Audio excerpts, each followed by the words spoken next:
شخص دنیا کی آسودگی خواہش مند ہو تو ہم اس میں سے جسے چاہتے ہیں اور جتنا چاہتے ہیں جلد دے دیتے ہیں. پھر اس کے لیے جہنم کو ٹھکانہ مقرر کر رکھا ہے جس میں وہ نفرین سن کر اور درگاہ الہی سے راندہ ہو کر داخل ہوگا. اور جو شخص آخرت کا خواستگار ہو اور اس میں اتنی کوشش کرے جتنی اسے لائق ہے اور وہ مومن بھی ہو تو ایسے ہی لوگوں کی کوشش ٹھکانے لگتی ہے. ہم ان کو اور ان کو سب کو تمہارے پروردگار کی بخشش سے مدد دیتی ہیں اور تمہارے پروردگار کی بخشش کسی سے رکی ہوئی نہیں.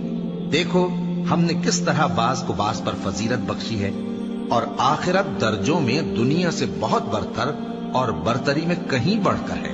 اور اللہ کے ساتھ کوئی اور معبود نہ بنانا کہ ملامتیں سن کر اور بے کس ہو کر بیٹھے رہ جاؤ گے. اور تمہارے پروردگار نے ارشاد فرمایا ہے کہ اس کے سوا کسی کی عبادت نہ کرو اور ماں باپ کے ساتھ بھلائی کرتے رہو.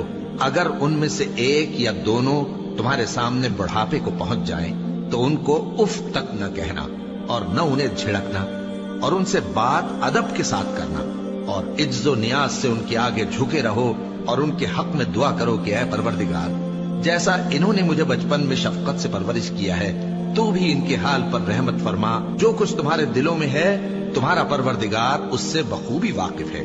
اگر تم نیک ہوگے تو وہ رجوع لانے والوں کو بخش دینے والا ہے.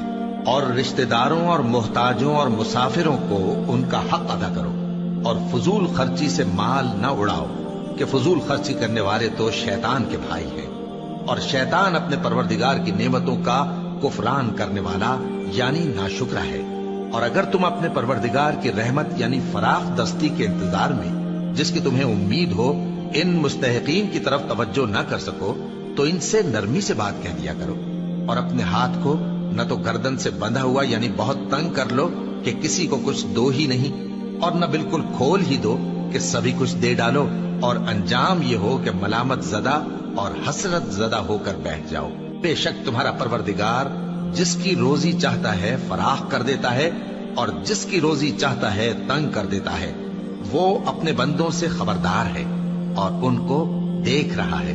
اپنی اولاد کو مفلسی کے خوف سے قتل نہ کرنا کیونکہ ان کو اور تم کو ہم ہی رزق دیتے ہیں. کچھ شک نہیں کہ ان کا مار ڈالنا بڑا سخت گناہ ہے. اور زنا کے پاس بھی نہ جانا کہ وہ بے حیائی ہے اور بری راہ ہے. اور جس جاندار کا مارنا اللہ نے حرام کیا ہے اسے قتل نہ کرنا مگر جائز طور پر یعنی بفتوائے شریعت. اور جو شخص ظلم سے قتل کیا جائے ہم نے اس کے وارث کو اختیار دیا ہے کہ ظالم قاتل سے بدلہ لے تو اس کو چاہیے کہ قتل کے قصاص میں زیادتی نہ کرے کہ وہ منصور و فتح یاب ہے. اور یتیم کے مال کے پاس بھی نہ پھٹکنا مگر ایسے طریق سے کہ بہت بہتر ہو یہاں تک کہ وہ جوانی کو پہنچ جائے. اور عہد کو پورا کرو کہ عہد کے بارے میں ضرور پرسش ہوگی. اور جب کوئی چیز ناپ کر دینے لگو تو پیمانہ پورا بھرا کرو اور جب تول کر دو تو ترازو سیدھی رکھ کر تولا کرو. یہ بہت اچھی بات اور انجام کے لحاظ سے بھی بہت بہتر ہے. اور اے بندے جس چیز کا تجھے علم نہیں اس کے پیچھے نہ پڑ کہ کان اور آنکھ اور دل ان سب اعضاء کے بارے میں ضرور باز پرس ہوگی. اور زمین پر اکڑ کر اور تن کر مت چل کہ تو زمین کو پھاڑ تو نہیں ڈالے گا اور نہ لمبا ہو کر پہاڑوں کی چوٹی تک پہنچ جائے گا. ان سب عادتوں کی برائی تیرے پروردگار کے نزدیک بہت ناپسند ہے. اے پیغمبر یہ ان ہدایتوں میں سے ہیں جو اللہ نے حکمت کی باتیں تمہاری طرف وحی کی ہیں. اور اللہ کے ساتھ کوئی اور معبود نہ بنانا کہ ایسا کرنے سے ملامت زدہ اور راندہ درگاہ بنا کر جہنم میں ڈال دیا